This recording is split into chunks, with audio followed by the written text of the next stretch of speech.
Hello and welcome to this Wednesday webinar together with Selligent. And the topic of today is how to maintain marketing efficiency in time of crisis and tough times as it is now, even if it may be opening up a little bit.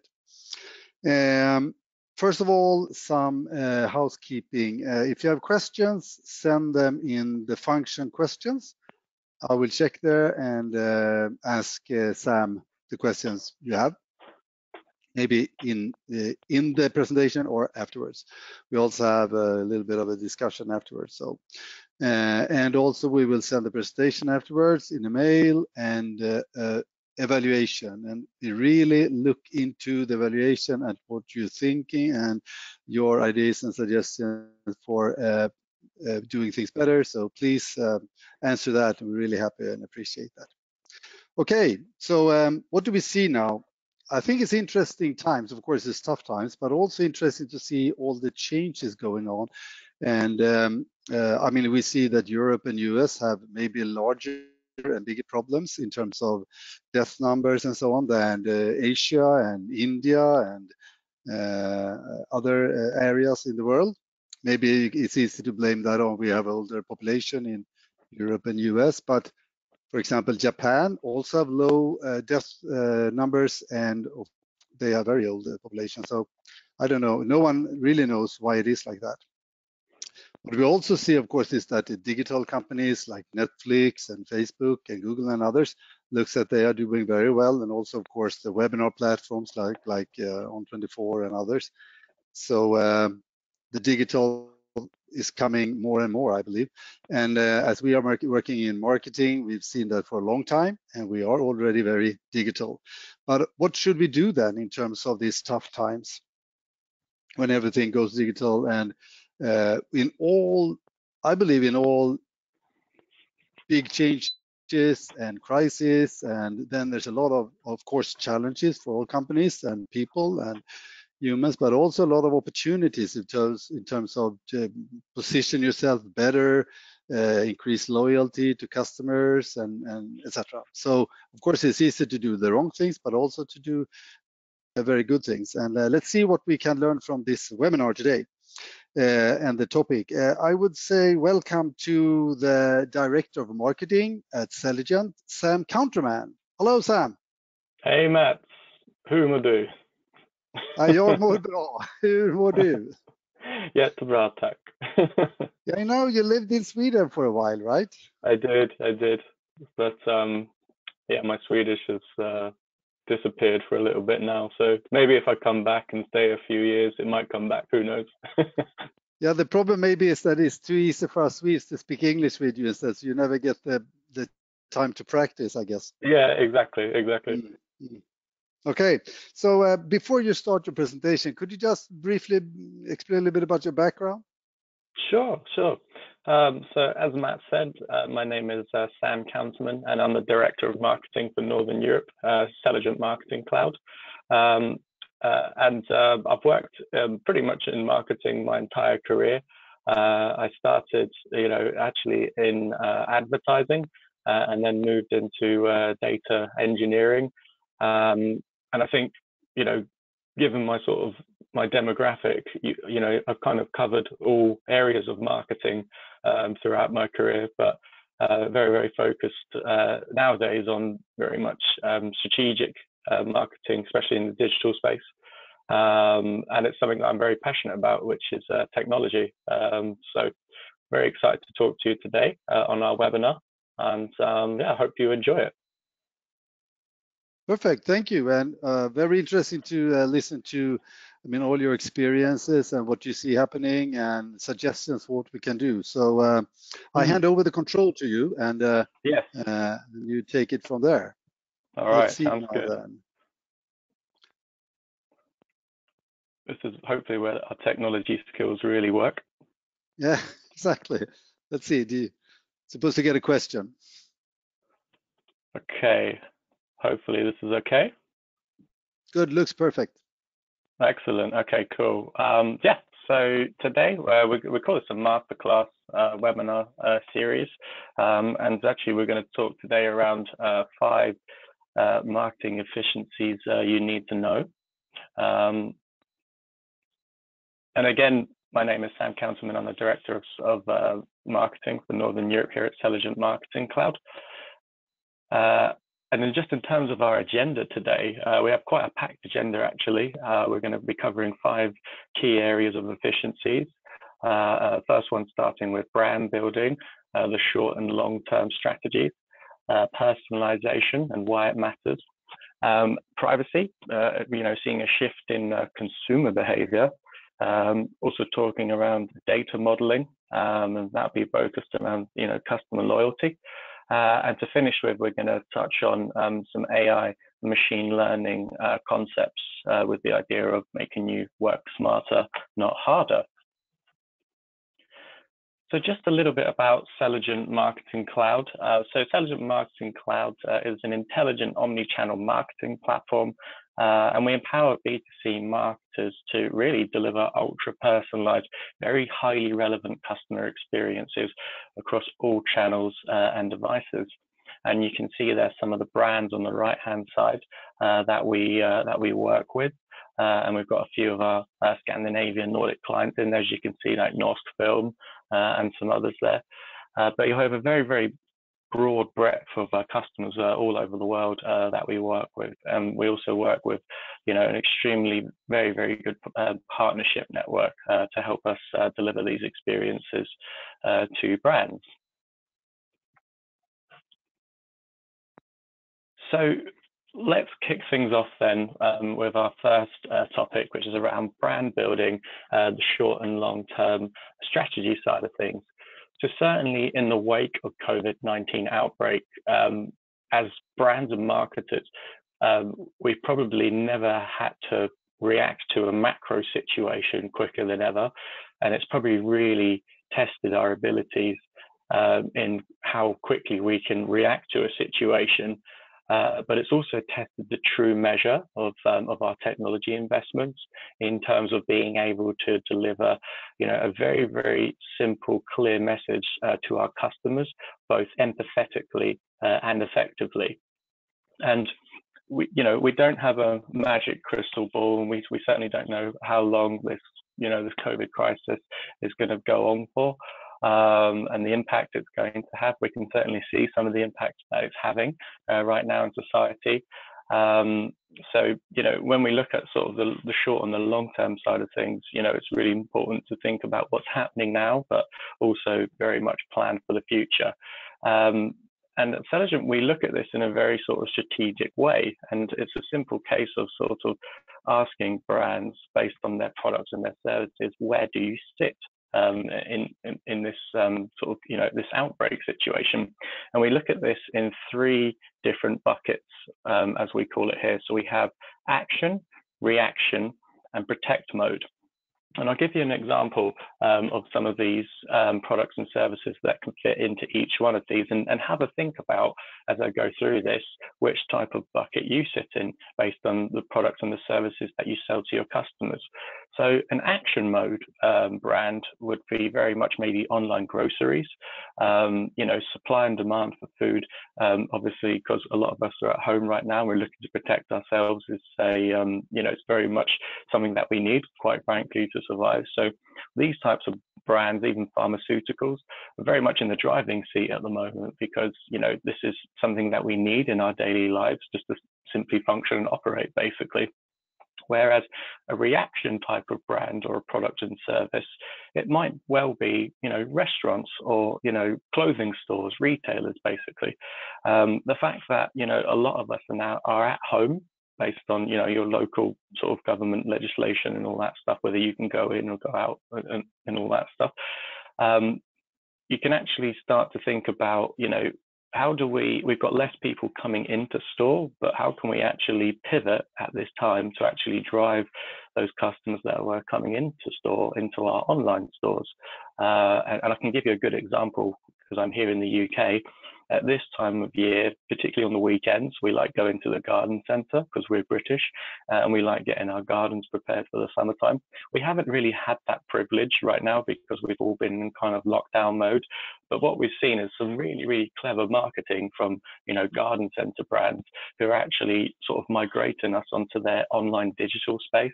So they're still sending us very, very value add types of messages, but also very productive types of messages, things that we can actually do ourselves in our own home gardens with tips and tricks, but then also, overlaying that with, products and services that we can actually ship to our houses to then obviously continue life as normal, basically. And an example of in our last bucket, which is protect mode, would be, if you're working in the travel industry.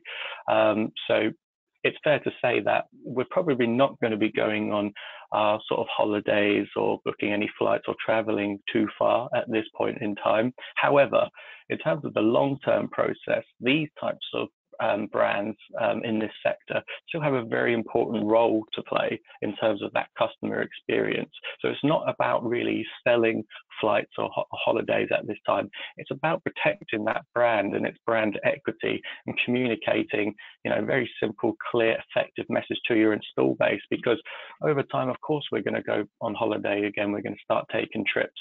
So it's really important now to, like I say, think about what types of messages you want to push to your customers, and what's the goal that you actually want to achieve here. And again, being in the travel industry, it's just having very, very streamlined communication to make sure that your brand equity stays front of mind as we, proceed in the months to come, basically. So just moving on a little bit, as we sort of frame this out a little bit more, again, keeping our action, reaction, protect mode on the left-hand side, we can actually bring in what we call these three different pillars here. And these are what we call purpose, audience, and message. So just building out that sort of that short-term activation piece.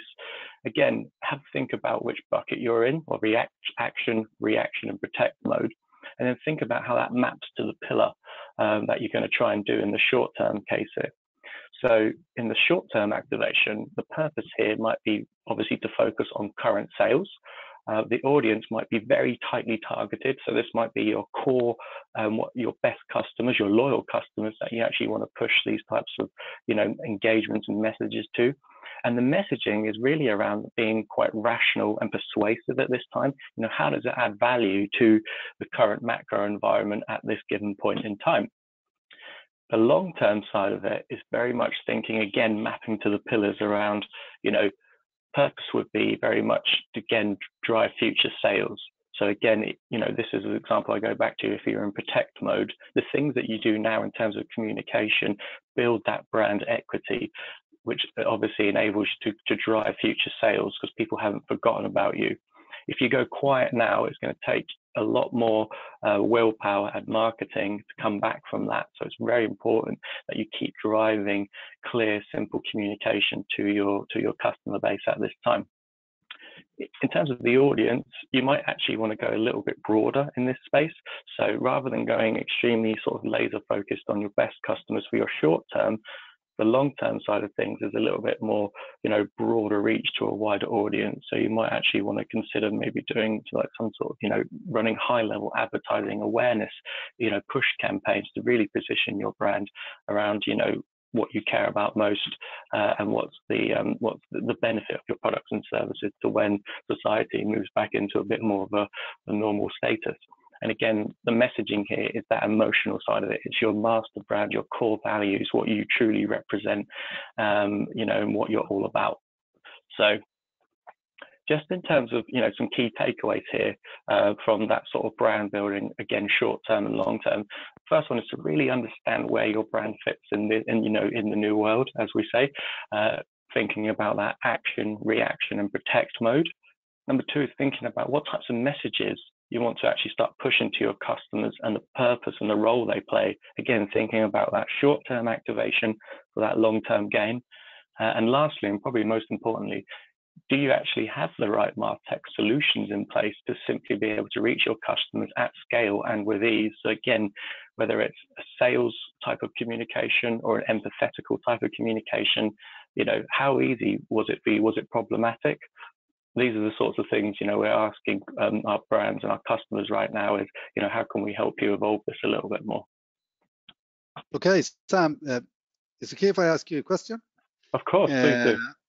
yeah, I mean, I believe, of course, that if you have the kind of more tech stack in place when tough times happens, and maybe you are much better in communicating and do it effectively.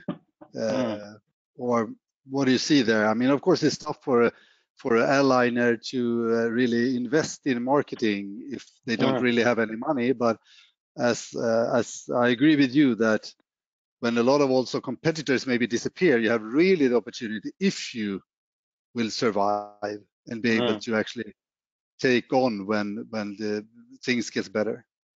hmm.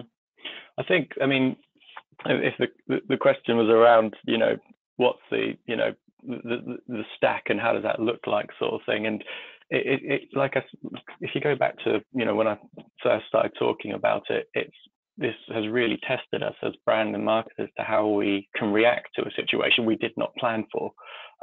So we've moved from having our normal daily campaigns all planned and rolling out to everything completely changing kind of overnight, sort of thing. So it's a true test of your investment with your technology right now as to how easy was it to pull a segmented audience, and then how easy was it to simply build out a simple email communication with an effective purpose, sort of thing. We find a lot of businesses and brands actually find this quite problematic because they were caught off guard. So really it's around, identifying a solution that can enable you to do things effectively and very efficiently, without having to really break the mold of anything that you would normally be doing in your normal marketing activity. Yeah.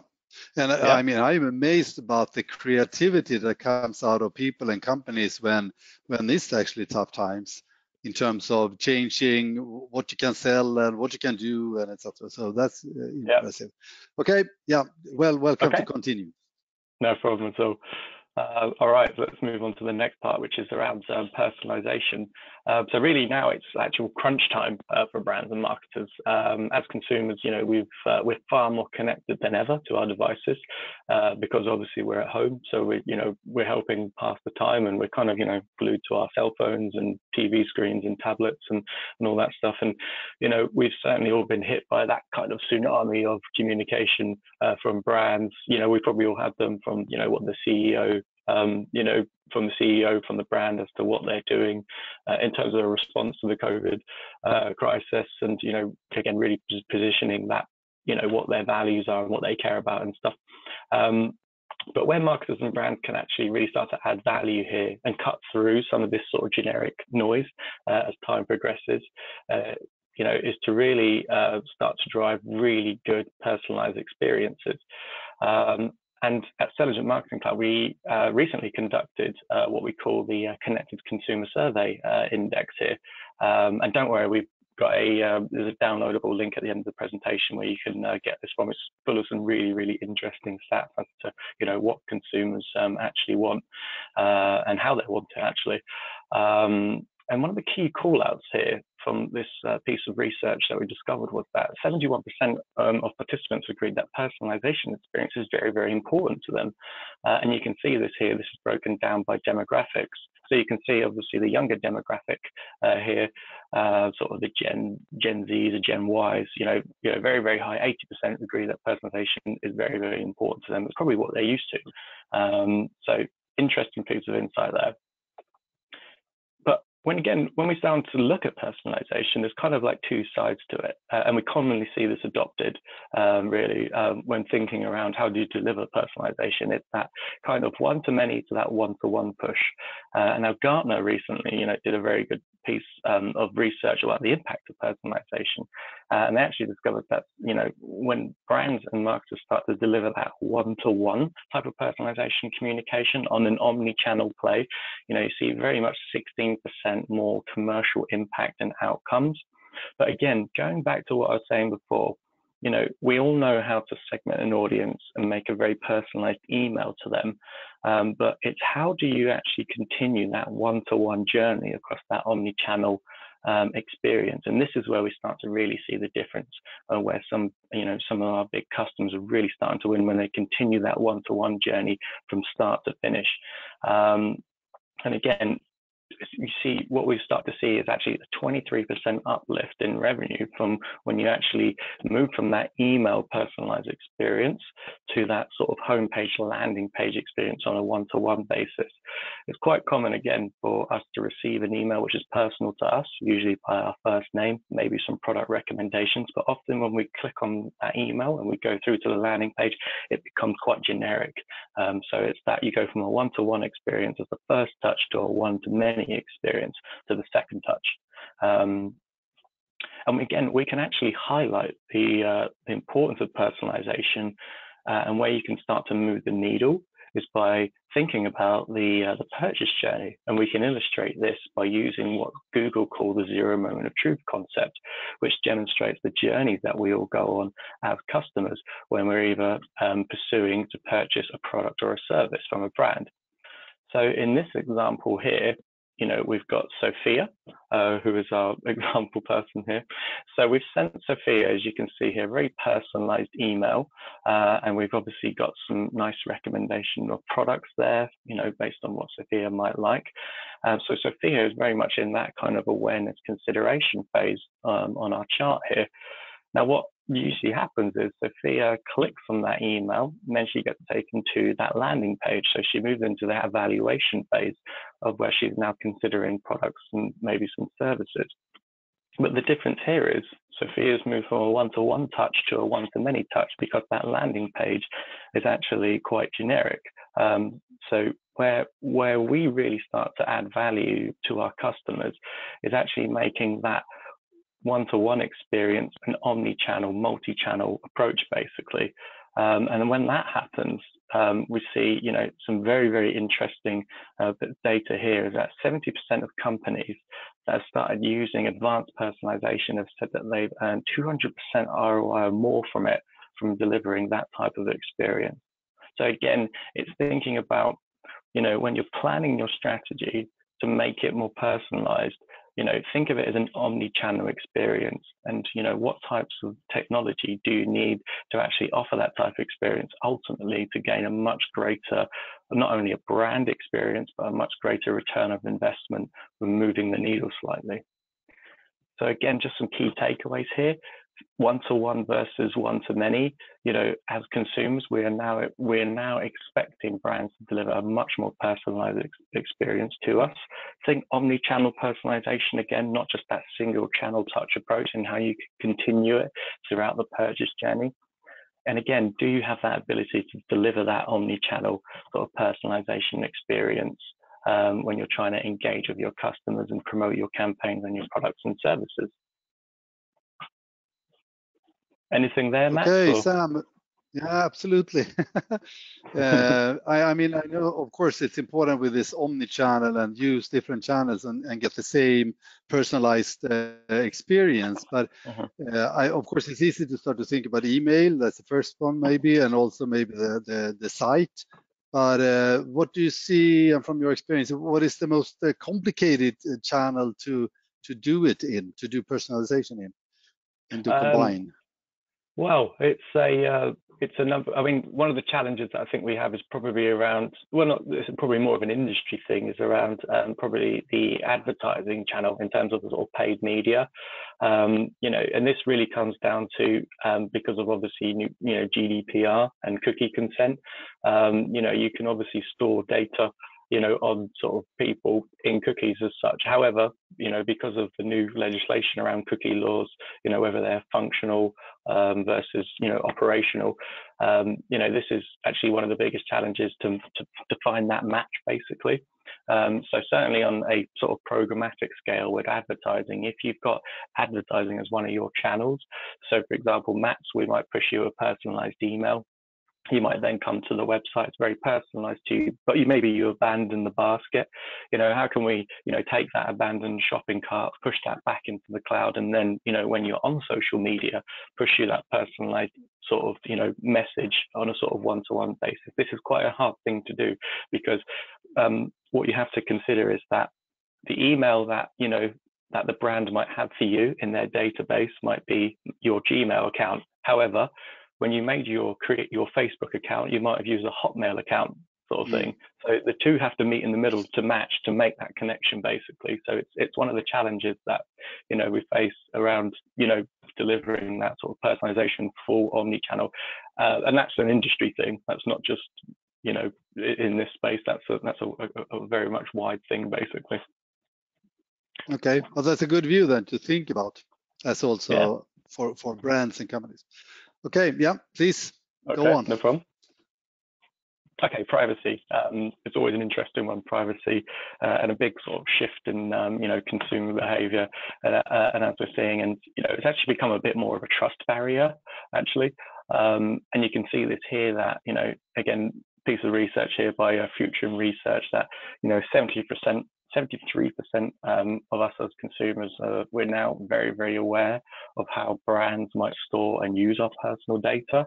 And more interestingly, actually, 69% said that they feel they have no control of any level of privacy for themselves, their family, and also their children.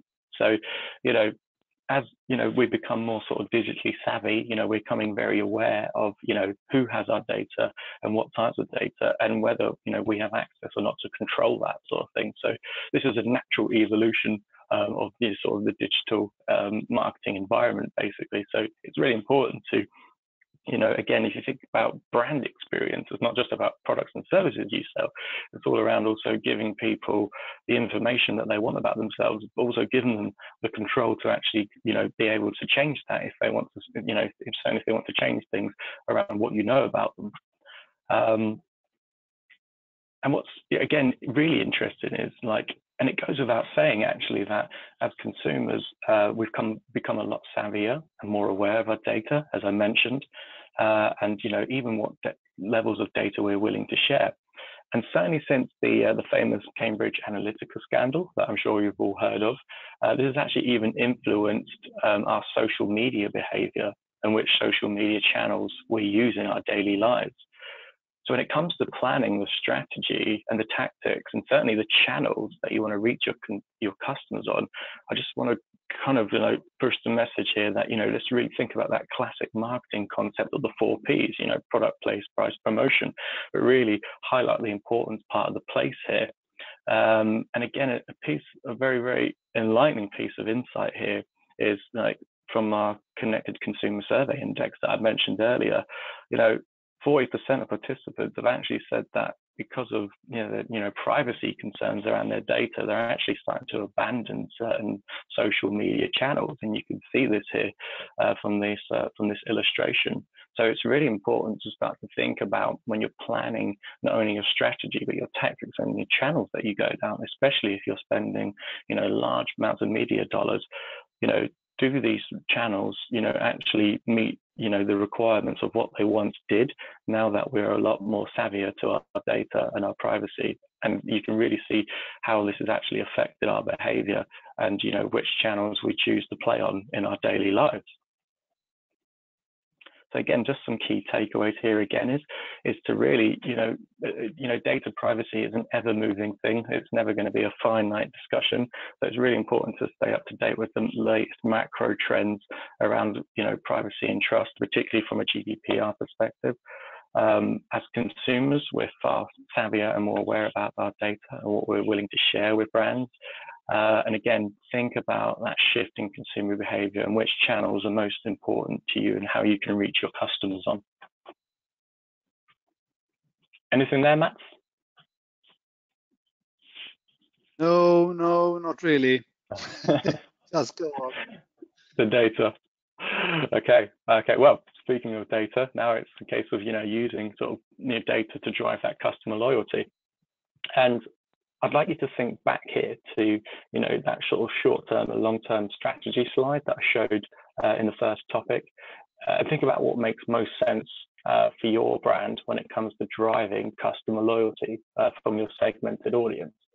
You know, do you want to acquire new customers at this point in time, short term, or do you want to drive and maintain your retention programs given the current environment. So some interesting stats here again, that acquiring a new customer can actually cost 5 times more than retaining an existing one. And by simply increasing your customer retention by a mere 5%, you can actually increase your profits from 25 to 95% in some cases. So this is a very interesting thing to think about.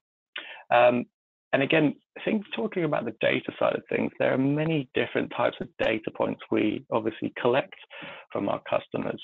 So, a couple of them examples here might be website behavior. It might be the purchase history. It might be subscriptions to certain products that your customers are into. It could be a simple thing like simply date of birth of the customer. And the last one could be, just general interests that they have around certain products and services that you might offer. But the challenge that we all face is, as marketers, is how do we pull this into a 360-degree view of the customer in a single platform?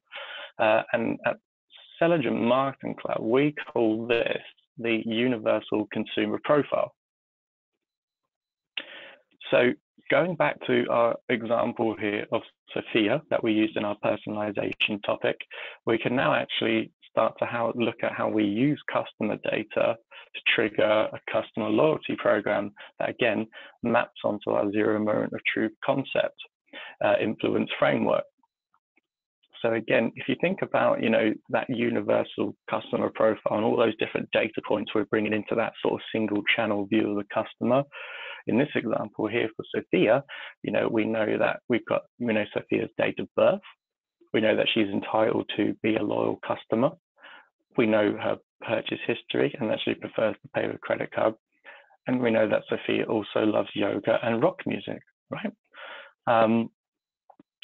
So mapping that onto the zero moment of truth influence loop here, Sophia is very much in that sort of loyalty, sort of advocacy stage.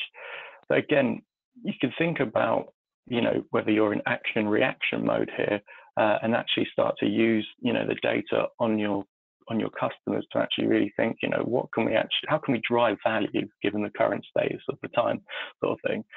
So the fact that we know that obviously Sophia loves yoga, and we know that it's possibly her birthday coming up, and we know that she actually purchased a yoga mat maybe 12 months ago. So again, you can use these data and map that to the current macro environment. The fact that Sophia is probably going to be at home quite a lot of the time, it would be a very nice communication message to push Sophia, here's 20% off your yoga mat because it's your birthday coming up. So you can either send Sophia, a very simple SMS push with a promotional offer, or an email, again using that personalization example. And the fact that when Sophia moves into that awareness consideration stage, evaluation and purchase, on that personal level, you can actually then drive very, very good loyalty programs, being very smart and using simple data points of your loyal customers to really drive, forward the profitability of, again, going back to that short-term play, sales activation, using the current climate based on the products and the services that you provide. Some key takeaways here again is to, is your go-to-marketing strategy to either retain your customers or acquire new ones? As consumers, we love to be rewarded. This is a fact, even if we don't have a specific need or a want at a time. So the example of Sophia there, birthday coming up, here's a 20% off on your next yoga mat.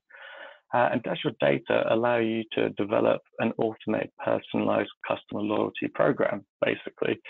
So again, it goes beyond the realm of just being able to drive profitability. But again, when as consumers we have good experiences, we like these brands, we're going to be loyal to them, and we're always going to come back. And this really encapsulates all of that, how you can really sort of start to drive things forward given the current circumstances.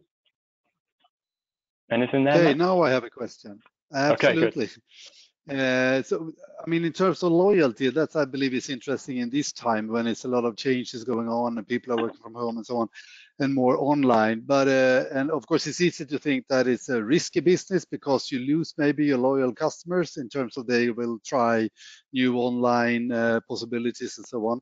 Do you know and have you seen anything about that or experience from what should you do and how should you think there? Well, I can give you probably an example of my own personal experience with this.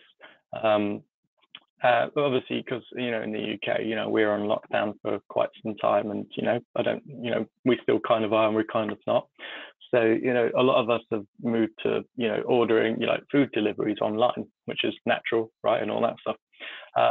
So before COVID, for example, I was pushed a promotional offer from a certain food delivery company. I won't say the name. So I was actually already a loyal customer of theirs for their other services, basically. And the example I'm going to give here is around a brand experience and again, using customer data insight to actually drive better experience to that cross-sell, upsell, promotion side of it. So anyway, I was pushed a notification to download this product and service that they provide, which is to deliver food from any, retail restaurant that I have in my local area. I thought, great, this is brilliant. Now we can get the food that we want from the places that we want. Maybe we want to treat ourselves on a Friday or a Saturday night from, pizza or something like that. We can now order this. When we downloaded the app, we went through the process of creating the profile. It was only at the end that we found out that they didn't deliver in our area. So this brand clearly had not really, they missed the core fundamental of applying geographical overlay to where we were. So I was really thrilled, great that they can provide a product and services, but they can't because they haven't clearly identified me in an area which they can deliver to. So this is one example of where you really need to think about the data points and the messages that you push to people, especially your loyal customers, to either cross-sell them into a new product or service to keep them loyal, basically. That being said, not a very good brand experience. So ultimately, I moved to the next provider, and that's it. Yeah, because they gave you idea about you could do this, but that was wrong. So they created an unhappy and maybe unloyal customer in that sense. Absolutely. It's a marketing thing where we call it over-promising, under-delivering. Yeah. Okay. Yeah. Sorry, okay. please keep on. We'll keep going. Okay, just into the last bit now of our topics here, and this is around AI and machine learning. So trying to really analyze, thousands of customer interactions and, thousands of different products that they might be interested in is not an easy thing by any standards. And this is where machine learning can actually start to do a lot of that hard work for you and actually quickly start to determine what are the right products for the right customers when there is, and when's the right time to maybe trigger that real-time promotional push. And again, what we're trying to highlight here is the importance of being able to, tune a machine to make you work smarter, not necessarily harder. If anyone works, obviously, in building a campaign or a loyalty program, the ins and outs of every component that it takes to maybe build an email, pull in the creative, segment the audience, overlay that with some, purchase history data to then amalgamate that to, push that out in a real-time trigger, basically. So again, what we really focus on here as the tangible piece of insight here is the value of time and how long it actually takes to be able to augment and pull all of this into a really simple, smart solution. And this is where the Cortex part of Intelligent Marketing Cloud can really help bring all of this together to enable you to obviously free up your time and allow that machine learning concept to push the right messages to the right people for the right reasons based on success rates. And interestingly, when you think about it on this type of scale, looking on the left hand side there, we see what we call the amount of work required, and then across the bottom there on a linear plane is the level of understanding to drive that sort of one-to-one journey versus that one-to-many. So when you think about, again, going through that orchestration of building a campaign, analyzing data, trying to pull these products into place and stuff like that, when you start on that one-to-many journey or offer, we start right up in the bottom left-hand corner there. But as you want to move into that sort of personalization piece, where we've shown some good examples there, you can see the level of work that's required. That really hockey stick starts to drive up there when you actually start to bring in AI as a solution into that mix. The level of work maintains on that linear plane, because you've programmed the machine to actually really understand what your best customers look like. When is there an opportunity, when is there a need, to really trigger that pretty much in real time. So this is a very interesting way to think about the value of time when it comes to actually, again, orchestrating that entire sort of campaign from end to end and delivering a very good experience to customers, and again, what you can learn from that and then repeat success through the machine. So again, just to finish here, some key takeaways. There's definitely a limit to how many customer segments and campaigns we can all manually develop and analyze. We're all human, and there's only so many hours in the day. Obviously, using AI can reduce the amount of resource and time needed when building and orchestrating those campaign programs. And lastly is to really, when you're evaluating AI, really be flexible and open to discovering new things when you deploy these technologies, and kind of be nimble and agile as possible based on the needs and the wants of your current business at any given time. So again, we've talked about personalization, customer loyalty, and then AI kind of wraps all of that together to really, drive out the message, hit your customers at the right time, ultimately freeing up your time to focus on much more important things in your day-to-day tasks. Okay, I have some questions. Sure. Or did you want to say final things before I? Yeah, I can just go. So again, just to sort of recap. I was too quick. No problem at all. Just to recap was just some of the things that we've discussed here. So we touched on the sort of long-term and short-term strategy. Again, think about whether you as a brand or your products and your service are in that action, reaction, or protect mode. We then talked around some examples around personalization, again, highlighting the importance of that omni-channel one-to-many versus one-to-one, and how it can move people, through the buying cycle. We talked around sort of privacy and behavior. So again, it's to think around, how has, our knowledge now of our own data influenced our behavior as to which types of products and brands and services we like to engage with, and on what channels. We showed some good examples there of Sophia in that customer loyalty example, by pulling some really simple data points into that consumer universal profile to trigger a very, very personal message, because it was her birthday. And lastly, to wrap all of that together, as I said, we spoke about that AI machine learning, being able to orchestrate all of that and allow the system to work harder for you, freeing up your very valuable time as a marketer, to do other things throughout, sort of thing.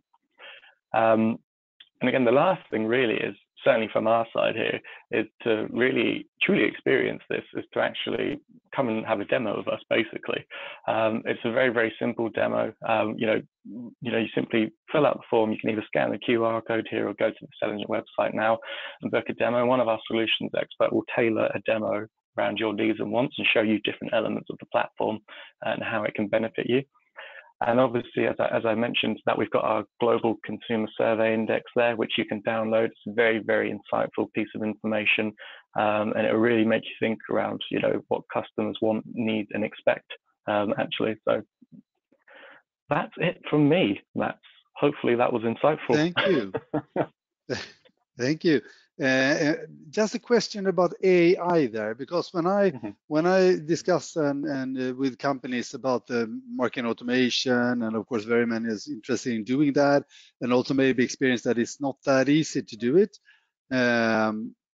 What about, I got the feeling that you really need to have AI and machine learning to be able to do all these rules and regulations to send the right message to the right customer and so on. What is your view on that? Yeah, it goes back to, again, when you're starting to sort of discover new technologies, it's important to think about, be very agile as to, what does that mean? Because there's so many different levels of, obviously, AI, machine learning, and ultimately the goal, the core goal of it is to be able to, obviously, take all of that time that we once used, building out a campaign, designing an email, bringing in maybe, product inventory, into that mix, and just really fine tuning it so when you start to build it from the ground up, it's about, being able to connect all those different data points, into the machine basically, and then ultimately, starting to roll out different campaigns, and obviously, A/B test, A/B test, A/B test everything, because it's not a one size fits all sort of thing. And when you start to get all of that insight, you can actually then start to extrapolate those valuable pieces of information, which you can then reapply into what looks good for your best customers, basically. You can even take it a step further to when you get to the point of when you've got a very good segmented group of people, which are your best customers. You can actually take that footprint and then maybe plug that into, a third-party data provider like Google to basically, here's Mats here, and there's probably 10,000 other Mats in the world that show a similar sort of, buying behavior or trait. You can use third-party suppliers of like big data, as it's called, to show, different types of browser behavior, and you can actually start to find what we call matched audiences, basically. So the idea is to take what your best customers look like and then amplify that to acquire new customers based on that machine learning element. Okay, yeah, thanks. That was good.